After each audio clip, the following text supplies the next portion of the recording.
What's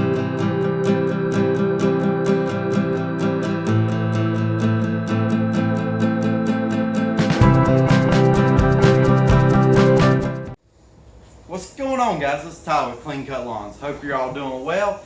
If you haven't been to the Echo Means Business YouTube channel before, make sure you hit that subscribe button, and also follow them on Instagram. And you can check out the Echo Means Business website as well. But today I'm going to do a product comparison on the ECHO 2620 string trimmer and the STIHL FS91 string trimmer.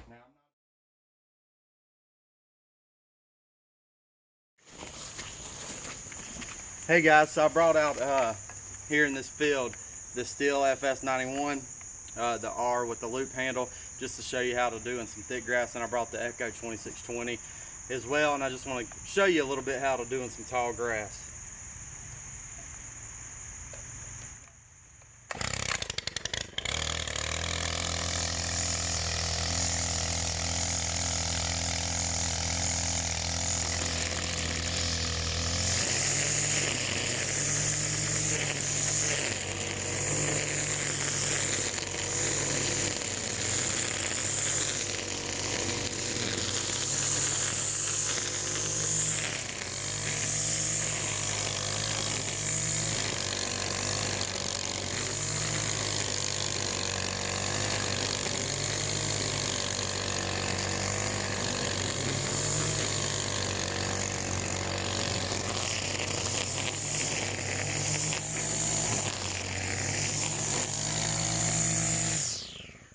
All right, now let me show you the ECHO.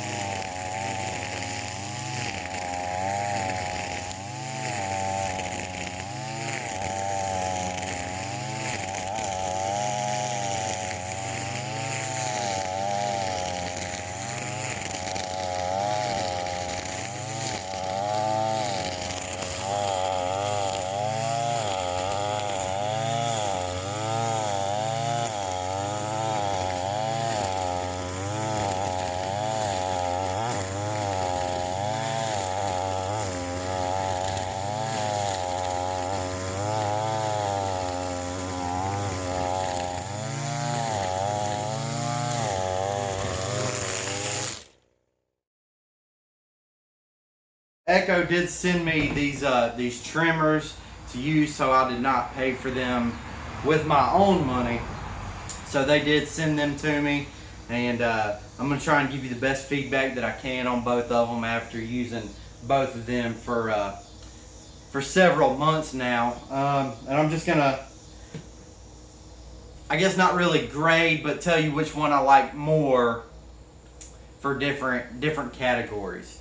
I don't have the specs in front of me. You can look those up on the ECHO and STIHL website to figure out exactly how much they weigh, exactly how much power they have, and things like that. But I guess first things first, let's I guess talk about comfort. When I think of comfort, I think of weight, and the handle placement and the handle and all that stuff.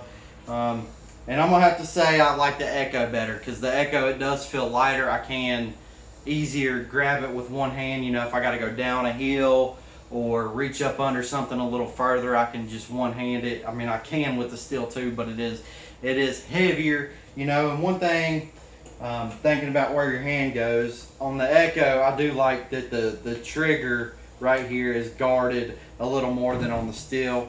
On the STIHL, you can see that the trigger right here is just kind of loose without any without the handle or anything wrapping around it to keep it from breaking. And the reason I say that is because I have broken one of those triggers before. So comfort, I'm gonna have to go with the ECHO. Let's go to the next thing. Let's go with power. Now the STIHL FS91 does have more power than the ECHO when it comes to weed eating some thick brushy stuff, and I guess if I wanted to go just out in some field and weed eat something, I probably would not pick either one of these. I'd probably go with you know, the FS130 or the FS240, or go up to the 2620, at least the 2620T with more torque, or the 3020 from ECHO if I'm going to be weed eating some real thick, heavy stuff. But you know, for if you're mowing every 2 weeks or you're dealing with some thick crabgrass, either one of these will do the trick for those. I try and stay away from the real thick, heavy things. Now let's talk about the weed eater heads. So on the STIHL you have the auto cut head, which most people are probably familiar with if you've ran STIHL. And on the ECHO, you know, most people are familiar with the ECHO speed feed head. Now 100%, I like restringing the ECHO speed feed head. I only have to make one cut off my spool of weed eater line. I can feed it through and just wind it up real quick. You know, it doesn't take long. I don't have to worry about dropping it and then unwinding and then filling it back up. You know, on the STIHL, it's not, I'm not saying it's hard to rewind by no means, but you have to get 2 pieces of weed eater string to restring the STIHL, and if you drop it, then you have to start over. So I do like that part better.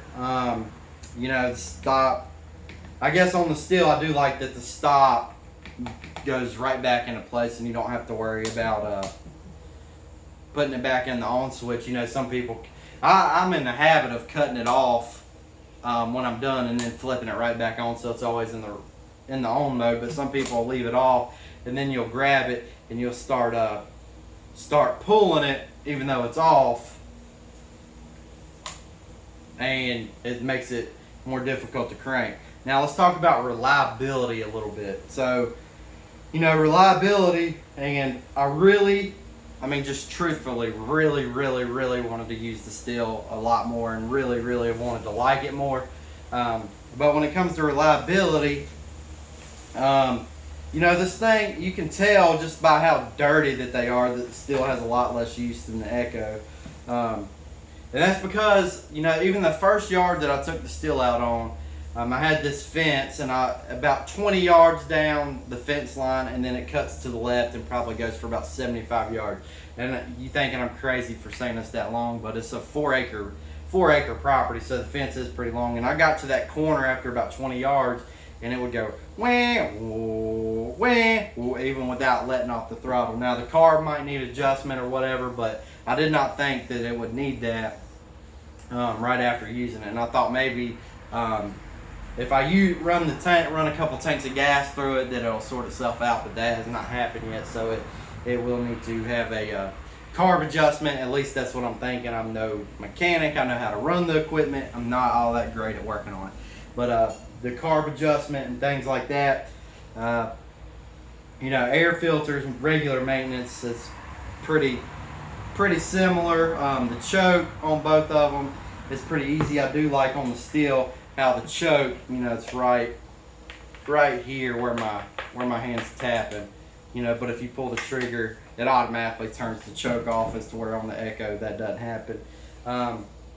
Fuel efficiency, hadn't really noticed too much of a difference on that. But yeah, I think that's where I'm at on these. You know, they're both good weed eaters. I think that I'll enjoy the STIHL more once I get that carb issue fixed or adjusted or whatever the case may be. But you know, even the people that work for me, they grab the ECHO over grabbing the STIHL.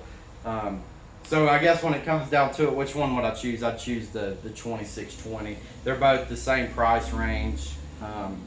Just that the only thing about the ECHO is it has a little less power than the STIHL. But anyway, I hope you enjoyed this video. I hope you learned something. Make sure you look at some of the other product comparisons that are coming out. There's quite a few, and I'm excited to see the rest of those as well. But I thank you for having a great day. Make sure you leave a comment down below and let us know what equipment you run, or what's your favorite string trimmer that you run. Let us know in the comments down below.